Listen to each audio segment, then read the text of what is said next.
we're doing something. We're trying, if anything's going to happen, it's going to be because of the efforts that we're putting into us, God with us. Like that, that was what I would tell myself. And now when I hear about these causes, I still get horrified. I still get angry. I mean, any normal human emotion that you get to this. But a big part of me is like, yep, we're going to fix this one too, because we just keep winning, because we have a proven formula of helping not just these families, but anyone that's going through these types of things, which is get the facts about the case, put it out, and I think very often a lot of people that put out this type of content, they get so focused on letting people know just how terrible it is, they don't forget the part about giving them something useful to do about it. And what you're actually doing is you're spreading apathy. Because what happens is people have to then go on with the rest of their life. They can't just sit there in their anger. They have to go, oh, this is so terrible. Oh, well, what am I going to do? I guess I'll go back to my life. They just file it under you can't fight City Hall. Americans are capable of achieving extraordinary things when they have the freedom and opportunity to do so. This is American Potential. Everyone, and welcome to the American Potential Podcast. I'm your host, David Fromm. As you're scrolling through social media or watching on TV, you've probably come across a crazy story and thought, that's not real. But for some families, those crazy stories are their reality. Some are battling eminent domain just to, hold on to their land. Others have to look at having to get a permit to use a mobile wheelchair. And then there are stories, heartbreaking stories, of parents taking their kids to get medical attention to only have their world get turned upside down. One man heard these stories and decided to do something. He started an organization not only to support the individuals facing these challenges, but also to create a simple way for others to step in and help. I want to welcome Spike Cohen, who's the founder and president of You Are the Power. Spike, welcome to our podcast. So happy to have you. Thanks for having me on, David. I really appreciate it. Cool. Well, hey, I know, I remember just knowing a little bit about you that you were the vice presidential candidate for a presidential election as a libertarian. What was that experience like?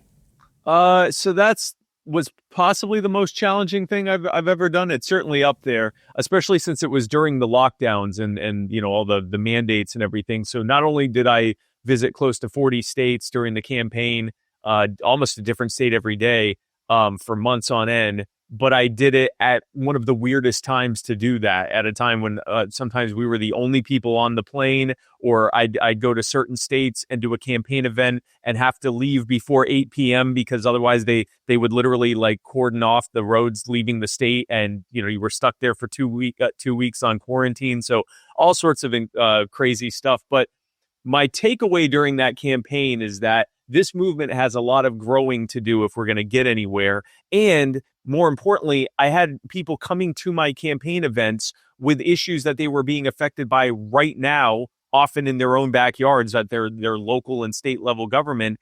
And the only thing I could offer them was that we were trying to grow the movement so that one day we could help them. Well, they needed our help right now. And so coming out of that campaign, it really led me to create what is now You Are the Power. Yeah, that's great. So it was directly related. So tell me about, how you had the idea for starting You Are the Power and kind of what it's all about. Yeah, so during the campaign, two different things happened. One was I met all these people that were putting together all these campaign events across the country. It was a fairly decentralized campaign in that we relied very heavily on local activists to put together the different events that we were coming and speaking at. And I'd meet these people and they were so excited that they were able to, fight to get us on all 50 state ballots and get all this, get all these events put together and get all these people to show up, especially during the lockdowns and everything else, which made it even more difficult. And they were excited. And they said, man, if only we could do this all the time, not every 4 years, and do it towards something that we actually had a chance of winning. And so that was kind of in the back of my head there, hearing that over and over again. But then again, I kept having these people coming out to my events and telling me about these horrific things that their local and state level governments were doing to them. You mentioned some of them, eminent domain cases. People were having their homes taken from them, especially during COVID. It was a lot of small businesses that were having their lives destroyed because they were open during COVID, which their big box competitors were never told to shut down, but they were told to shut down, and they were being threatened with literally having their lives ruined and losing everything for it. And I'd hear this stuff over and over again. And, I'm running for vice president in a race where our victories are things like ballot access and how many people we can get to join the party, we know going into it, the likelihood of us winning is essentially zero. Like there's nothing legally stopping us, but we're not going to win. We know that. And so it was very difficult to look at these people and say, well, one day I'd like to have a movement strong enough to do something for you. It just seemed like there was something that we could do. And so coming out of that campaign, I thought, what if we just told the stories? Because then, now I have a fairly decent sized platform of people following me.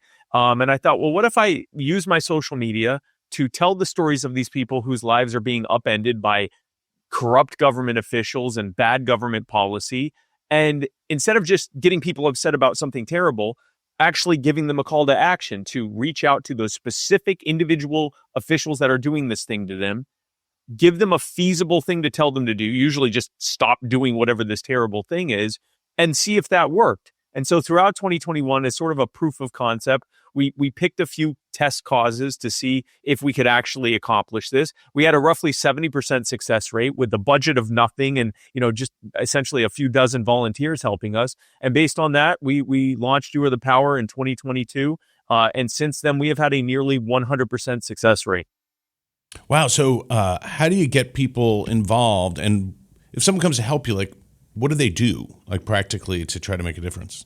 Well, the first thing, if someone comes to me needing help, the first thing they can do is go to youarethepower.net/help and give us all their information about what's happening to them. And my team will follow up with them, get all the information we need. We have a very thorough vetting process because we want to make sure the causes we're taking off on are true and legit. We have all the information we need. We want to make sure that it's something we can actually build a movement around. And we also want to make sure that what we're calling for is something feasible, something that we can actually get done in a reasonable amount of time. And then once we've done that, we put it out to our social media, and we put out content that very often becomes viral and often gets millions of views. And then from that, we direct people to go to a page on our website that has all the particulars about that specific cause. But most importantly, it has a very easy way to reach out to those officials that are doing whatever the harm is in whatever case of that cause by basically just clicking where it has either their name, or if it's many officials that need to be targeted, we have a thing that just says, click here to email the officials. It has all of their emails already in the to line. It has the subject in there. It has all the wording in the body.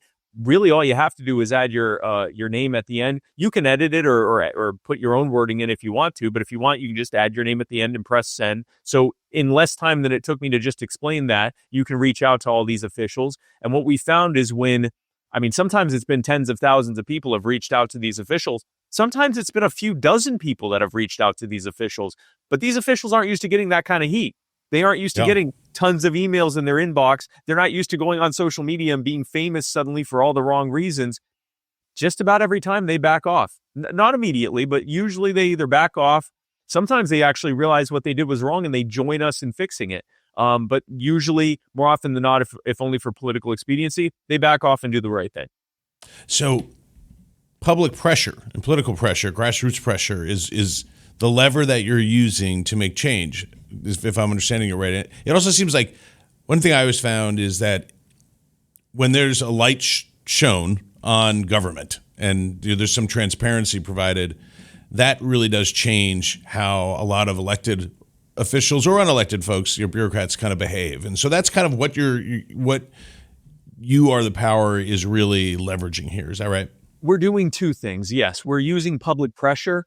And yes, it is true that the best, disinfectant is sunlight. And a lot of this stuff is happening just because they can get away with it. You'll hear of these city councils doing these brazenly horrific things during their council meetings because they still have to actually go through the rigmarole of doing it, but no one's there to watch it. So, they're sitting there, they're drinking coffee to barely stay awake, and they do whatever their unanimous votes are, or maybe there's one person dissenting from it, and they're destroying people's lives in the process. Maybe the people whose lives they're destroying show up and say, hey, please stop doing this, and they just ignore them and go through it. But it's not, the public isn't seeing it. But I think there's this other thing that's happening that we're helping to expose. I think very often these officials, especially since no one is giving them any feedback, they start to fall into their own lies of thinking that this is just part of the process, or they're just doing their jobs and, they got to break some eggs to make omelets or whatever they have to tell themselves to do it. They kind of set their humanity aside when it comes to these things. They go home, they kiss their kids on their foreheads. They worry about their kids' future. They worry about their neighborhoods and communities.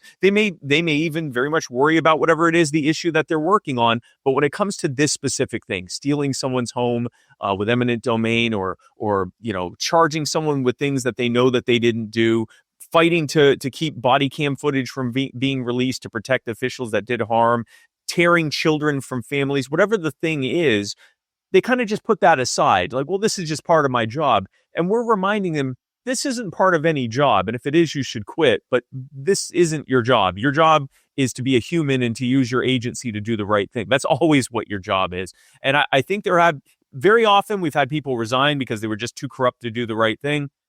More often than not, they do it for political expediency. But we've had legitimate cases where the people, I think, genuinely realized, wow, this isn't just whatever I've told myself it is. It is a terrible thing. And they have not only backed off and done the right thing, but they've often joined us in making it so this never happens again. Yeah, I think there's a lot of good people still who get into public service for the right reasons. Yep. And then over time, you're ground down or you become hardened. You see a lot of terrible stuff if you're in the kids section, for instance, or whatever it is, or you just tell yourself, hey, well, this is what we do. But I think there's just such a disconnect between them dealing with another case, signing that piece of paper, pushing it over there, getting to it when they can get to it, return that voicemail when they get to it. And that same situation is the biggest life-altering thing going on in that family's life. Yeah. I mean, that inequity is always so frustrating, when you interact with the bureaucracy or government in some way. And it's always struck me that it's like, if you could just get this person to care about this the way that we care about it, we really could have a real dialogue here and come to a reasonable solution. But you never really feel like you're getting that.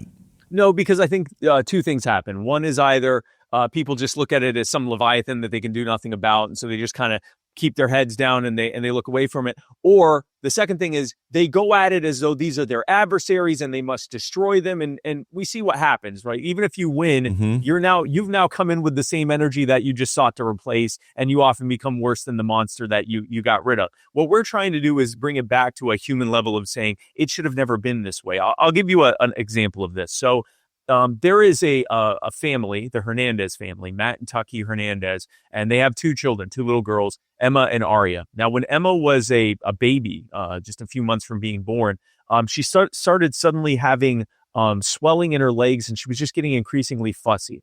So like any loving parents, they took her to the hospital. And at the hospital, this was in Georgia, so they took her to Children's Hospital of Atlanta. And so at the hospital, they did x-rays on her, and they did a bunch of blood work. The x-rays showed that she had multiple fractures throughout her legs at various stages of healing. The blood work, when it came back, indicated that this was being caused by chronic health issues due to very depleted vitamin D levels and a host of other things that pointed to this, and a lack of any evidence of any trauma. So this wasn't being caused by any kind of physical, there wasn't any abuse, there wasn't any kind of accident. This was being caused because her body was actually causing this to happen. It was a health issue. And for some reason, both of their children were taken from them. They were accused of abuse. And as a condition, they were arrested for felony abuse. And as a condition of their bond, they weren't allowed to talk to each other or be within however many feet of each other. So overnight, with not only no evidence of abuse, but full evidence of no abuse and evidence of an actual medical problem, they not only lost their children, but they lost each other. They lost everything overnight as a result of that. And so they spent tens of thousands of dollars to fight to get their kids' medical records, because the state said, hey, these aren't your kids anymore. You don't have custody, so you can't get their medical records.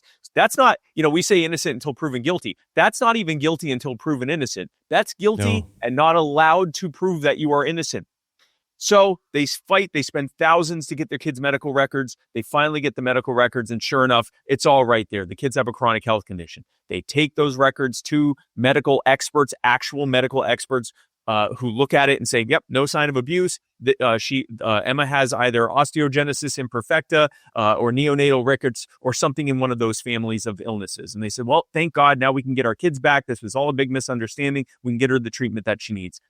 They go to family court. The judge refuses to allow any of that medical evidence to be entered into testimony, does not allow any of the medical experts to testify. She instead takes just the so-called child abuse pediatrician who diagnosed her with abuse.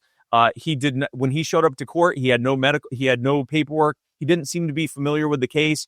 And his evidence was, he said, well, yeah, when you look at these types of injuries, statistically, they tend to be caused by abuse. And when he was asked to cite the source of that statistic, he said, oh, you can look it up on the internet.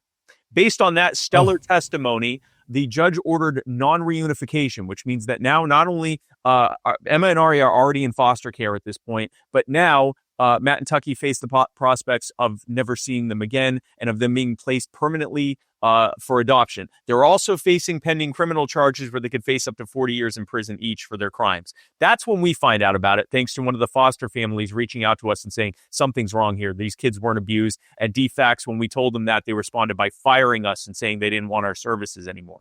So we find out about this. And I'm telling this story to tell quite a few stories. And the first is just the outrage and the inhumanity behind this, because all of the people involved, again, they were going home, kissing their kids on the forehead, going to church, going to synagogue, going to community service stuff, whatever they do, considering themselves good people. And yet they're doing this horrific thing because it's part of their job. And so we go and we find out about this. We vet it heavily, spent over 100 hours vetting it. We did not want to inadvertently help an abusive or neglectful family at all. Found out it was just as bad as they had said. It was even worse than they remembered it. We put the content out there. Millions of people saw it. Thousands of people contacted the CPS worker, the CPS supervisor, Child Protective Services. That's what CPS means. The family court judge, the DA, everyone involved. And so that was the first thing that happened. The second thing that happened was all of those officials just suddenly capitulated.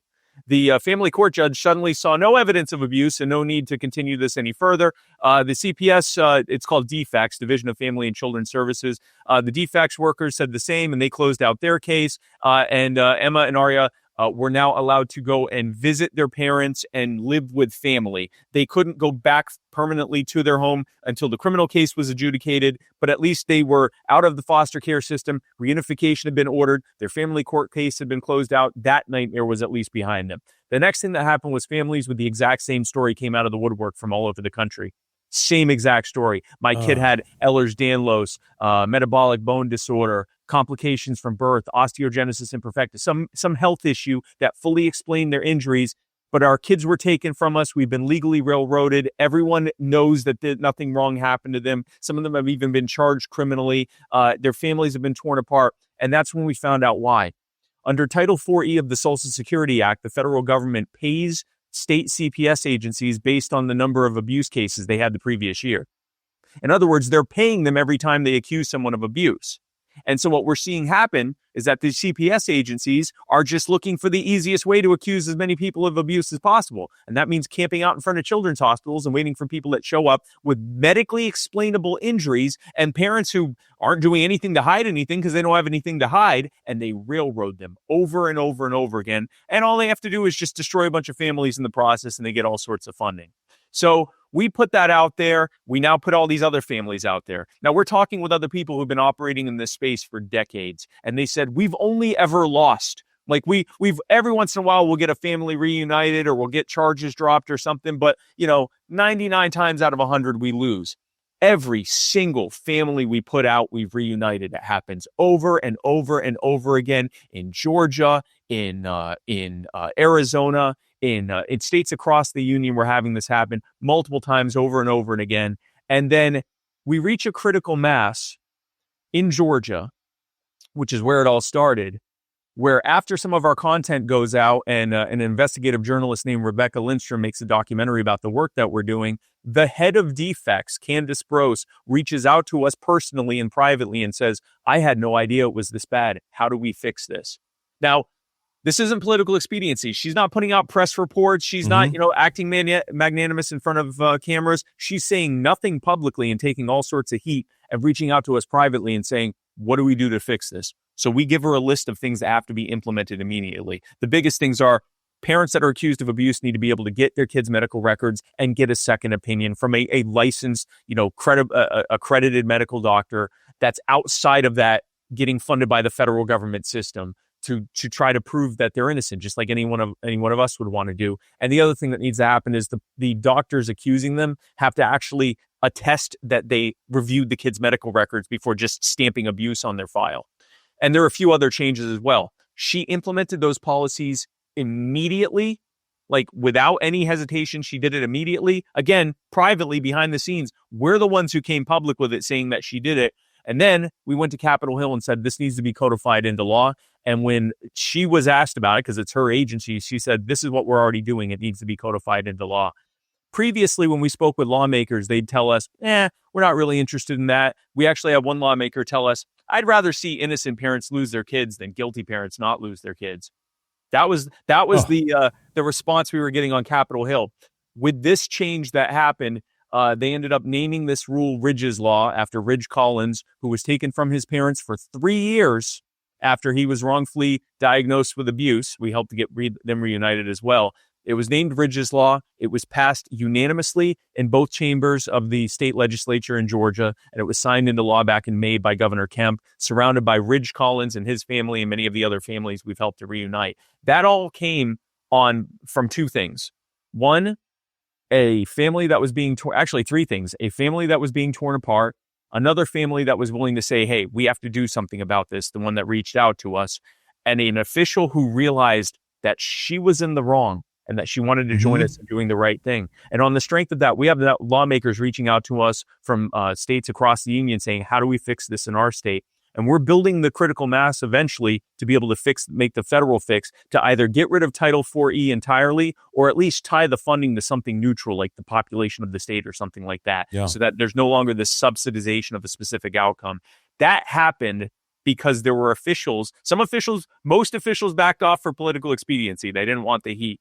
But at least one official said, nope, this is wrong and we need to fix it. And I think that's a key part of what You Are the Power does. We're bringing public pressure, but we're also we're reminding them, you're a human being with agency. You know what the right thing is here. Now let's join us in doing the right thing.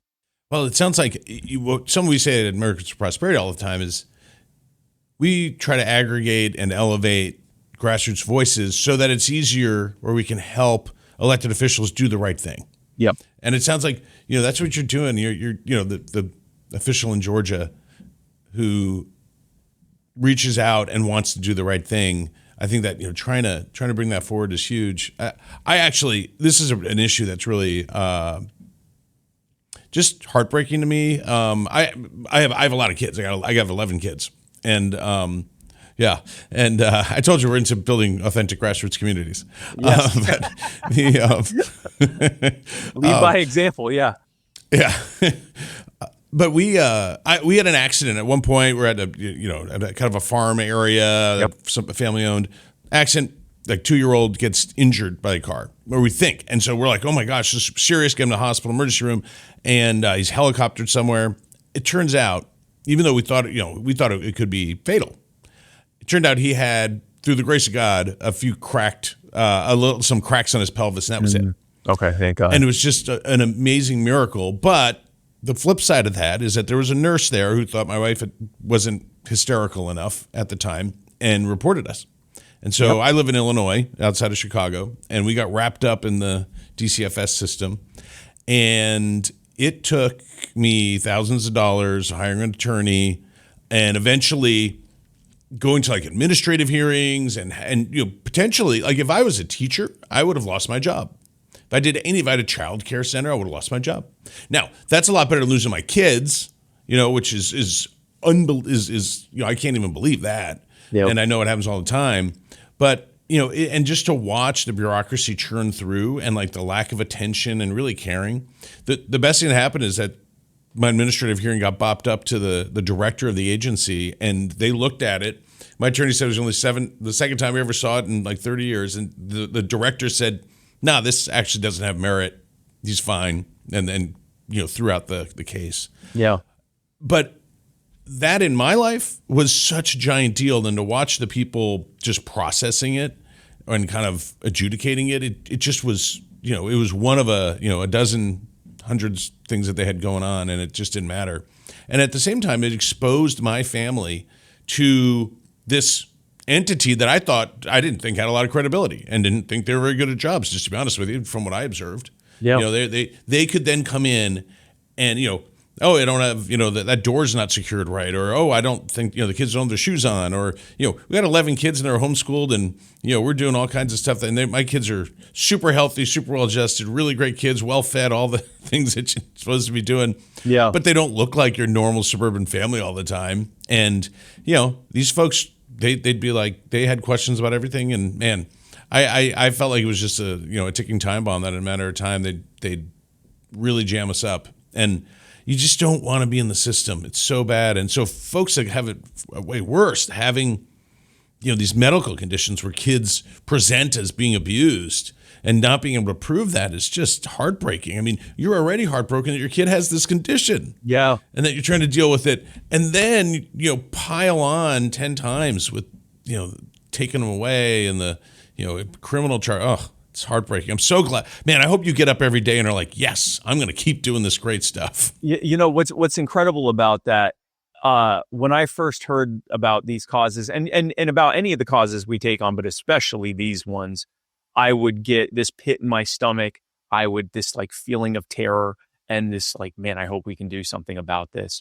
And the piece I would give myself is we're doing something. We're trying, if anything's going to happen, it's going to be because of the efforts that we're putting into us, God with us. Like that, that was what I would tell myself. And now when I hear about these causes, I still get horrified. I still get angry. I mean, any normal human emotion that you get to this, but a big part of me is like, yep, we're going to fix this one too, because we just keep winning, because we have a proven formula of helping not just these families, but anyone that's going through these types of things, which is get the facts about the case, put it out, you know, and I think very often a lot of people that put out this type of content, they get so focused on letting people know just how terrible it is, they don't forget the part about giving them something useful to do about it.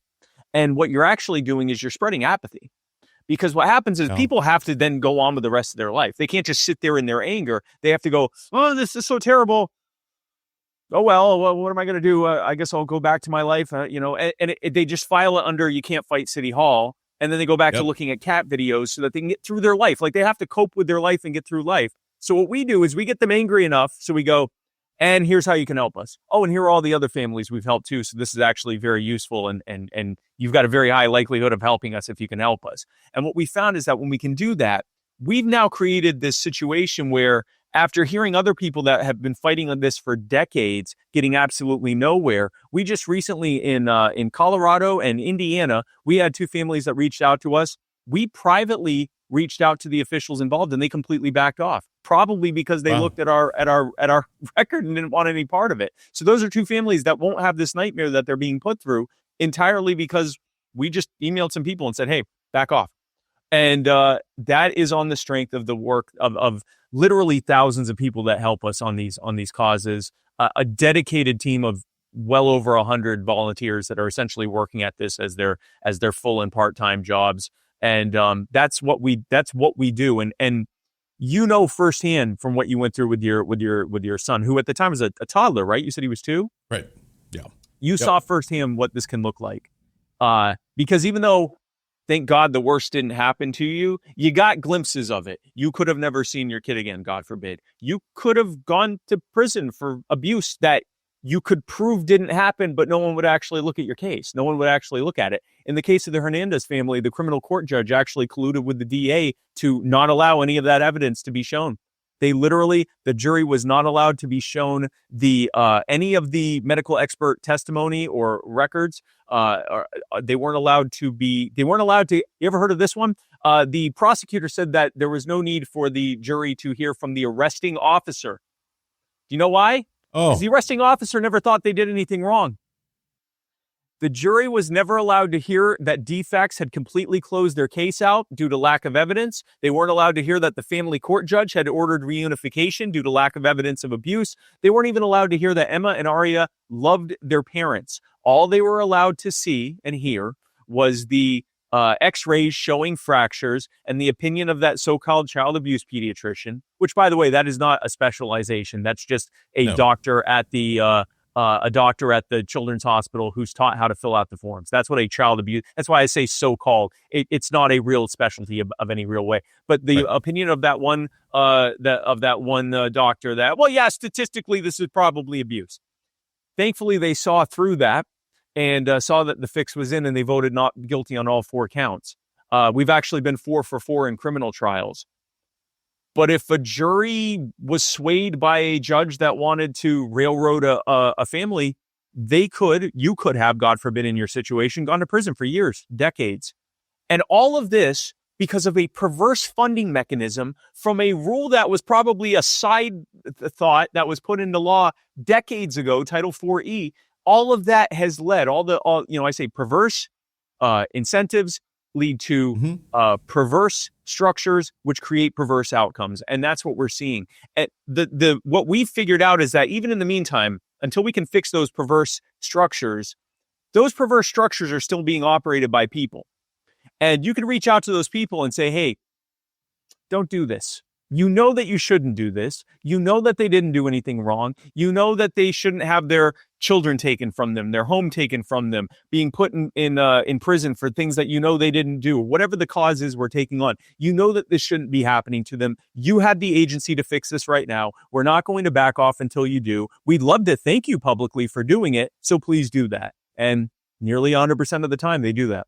Oh, I'm so glad that you guys are filling this space. I really, really am. I think it's fabulous. So if people want to keep up with You Are the Power, what's the best way for them to do that?